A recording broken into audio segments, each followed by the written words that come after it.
पे गर्ल सपना एक लड़के को, एक बच्चे को गोद लेना चाहती है। अगर गोद भी लेना चाहती है तो सिर्फ एक लड़का। क्यों? किस वजह से वो एक लड़के को गोद लेना चाहिए?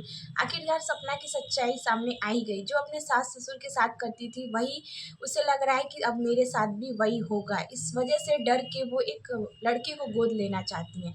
Hello everyone, welcome back to my channel. स्वागत है आप सबका आज के एक नए रिएक्शन वीडियो में। आज का वीडियो होने वाला है स्नैपी गर्ल सपना। जी हाँ दोस्तों, आप लोगों ने देखा होगा जो सपना है, स्नैपी गर्ल सपना एक बच्चे को अडॉप्ट करने की बात कह रही थी, एक बच्चे को गोद लेने की। क्या मुझे अनाथ आश्रम से एक अनाथ बच्चे को गोद लेना चाहिए? तो इस पे बहुत सारे पब्लिक का ये कमेंट है कि लड़का ही क्यों ले रही हो, क्या ज़रूरत है, और सास ससुर के साथ जो की हो वो करनी याद आ रही है, कर्मा लौट के आता है। बहुत सारे ऐसे कमेंट हैं जो नेगेटिव भी हैं और पॉजिटिव भी हैं। बहुत सारे चीज़ों लोगों ने समझी है इस बात को और बहुत सारे लोगों ने इसको गलत वे में लिया है। सपना ने बोला है कि मैं सोच रही हूँ कि एक बच्चे को, एक लड़के को गोद लूँ, लेकिन यहाँ पे सपना आप गलत हो।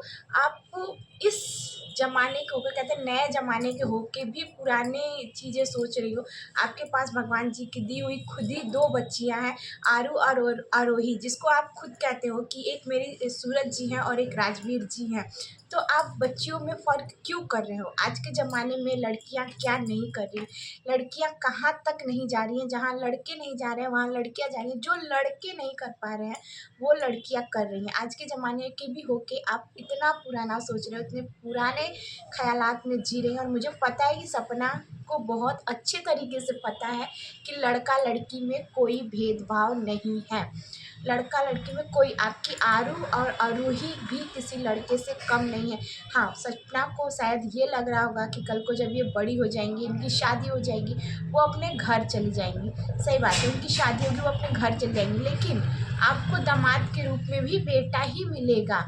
कहते हैं ना कि दामाद भी एक बेटा ही होता है। अगर आप उसे बेटे की तरह प्यार करोगे तो दामाद भी एक बेटा ही होगा। और सबसे बड़ी बात तो ये, आपकी बेटियां कभी आपका साथ नहीं छोड़ेंगी। जिस हिसाब से, जिस कंडीशन से आप गुजरी हो, अभी वो छोटी हैं, अभी वो नहीं समझ रही हैं कि हाँ मेरी माँ के साथ क्या हो रहा है, मेरी माँ कितना स्ट्रगल कर रही है हम लोगों को पालने पोसने के लिए, और कितना कुछ झेल रही है। लेकिन जब वो बड़ी होंगी ना तो वो ज़रूर समझेंगी कि हाँ मेरी माँ ने बहुत दुख झेले हैं, मेरी माँ ने बहुत कुछ सहा है और हमें अपनी माँ का साथ आखिरी दम तक देना है। वही बेटियाँ आपकी बेटा बन के दिखाएंगी। और ससुराल वाली जो बातें आपने पहले भी बोली थी कि जो इनकी दादी बोलती थी, यानी कि उनकी सास बोलती थी ये तो बेटियां हैं, अपने घर चली जाएंगी, मेरा वंश थोड़ी बढ़ाएंगी। इस बात को लेकर अगर आप सोच रहे हो तो ये बात तो आप दिमाग से निकाल ही दो। और वैसे भी सपना को ये भी लगता होगा कि भाई ससुर जिस कंडीशन में इस समय साथ देना चाहिए, उस समय ससुराल वालों ने भी साथ छोड़ दिया। भगवान ने तो बुरा किया ही, और सच में भगवान ने भी सपना के साथ बहुत गलत किया है, लेकिन इस समय उसके ससुराल वालों ने भी उसका साथ छोड़ दिया। इस वजह से भी वो सोच, मतलब एक होता है ना कि दिमाग में आ जाता है।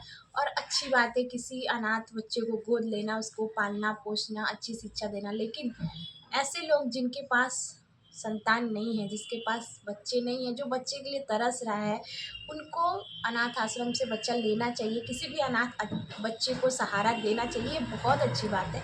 लेकिन आपके पास आरू और आरूही हैं, आप उन्हीं को देखो, उन्हीं को अच्छा भविष्य दो। आने वाले समय में वही आपका बेटा बन के दिखाएंगे। अगर आप किसी बच्चे को अडॉप्ट करते हो तो शायद आपके लिए आगे आने वाले समय में प्रॉब्लम हो सकती है।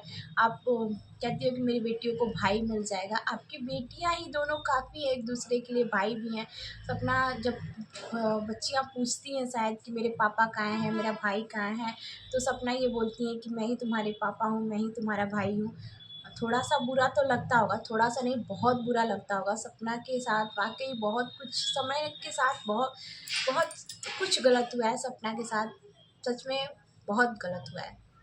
एक अजीब सा दर्द होता है सपना को देख के, सपना की वीडियो देख के, कि यार भगवान ने इसके साथ बहुत गलत किया। लेकिन सपना, आप ये जो सोच रहे हो ना, ये बहुत गलत है। ये काम कभी मत करना। आप अपनी दोनों बेटियों को अच्छे से पढ़ाओ लिखाओ, अच्छी शिक्षा दो, ज़्यादा से ज़्यादा अपना जो कुछ भी है वो अपनी बच्चियों के लिए करो, अपनी बच्चियों को ही देखना, आने वाले समय में आपकी बच्चियां ही बेटा बन के दिखाएंगी, आपको किसी बेटे की कमी महसूस होगी नहीं। और ज़रूरी नहीं है कि अगर हमारे पास बेटा हो तो हमारा बेटा ही हमारा बुढ़ापे का सहारा बनेगा, बेटियां भी बुढ़ापा का सहारा बन सकती हैं। मैं खुद एक बच्ची की माँ हूँ, मेरी एक बेटी है, 5 साल की हो गई है, और मैं तो अपनी बच्ची में ही खुश हूँ कि मेरे पास बेटी है। लेकिन अभी कहते हैं ना कि 2 का जोड़ा होता है, 2 कम से कम होना चाहिए, एक बच्चे को बच्चा नहीं कहते हैं, 2 होना चाहिए, 2 होना चाहिए। तो देखेंगे समय के साथ। वैसे आपके पास तो 2 है ही, आरू आरोही, इतनी प्यारी-प्यारी, इतनी क्यूट-क्यूट बच्चियाँ, इतनी प्यारी लगती हैं। आप उन्हीं पे ध्यान दो और लोगों की बातों पे और लोगों के उस पे मत ध्यान दीजिए। और अपनी बेटियों को हम तो यही कह सलाह देंगे कि आपकी बेटियां ही बेटा हैं, बेटा बेटी में कोई फ़र्क नहीं है। वो भी आज के ज़माने में, आज के ज़माने में बेटियां हेलीकॉप्टर तक उड़ा रही हैं, बेटियां चाँद तक चली जा रही हैं। तो आप किस ख़्याल में जी रहे हो कि बेटा ही आपका बुढ़ापा? ज़रूरी नहीं है कि बेटा रहेगा तो बुढ़ापा का सहारा ही बनेगा, क्योंकि सारे बेटे एक जैसे नहीं होते, सारे बेटे श्रवण कुमार नहीं होते हैं। और बेटा बेटी में कभी फ़र्क करना ही नहीं चाहिए, जितना हक बेटा का है उतना हक बेटियों का भी है। और आप सबको दोस्तों, आप सब भी अपनी राय कमेंट बॉक्स में ज़रूर दीजिएगा, आप सबको क्या लगता है। और वीडियो अच्छी लगे तो लाइक शेयर और प्यारा सा कमेंट ज़रूर कीजिएगा। और सपना को ढेर सारा सपोर्ट करिए, क्योंकि उसके पास एक यूट्यूब ही है जो उसका सोर्स ऑफ इनकम है।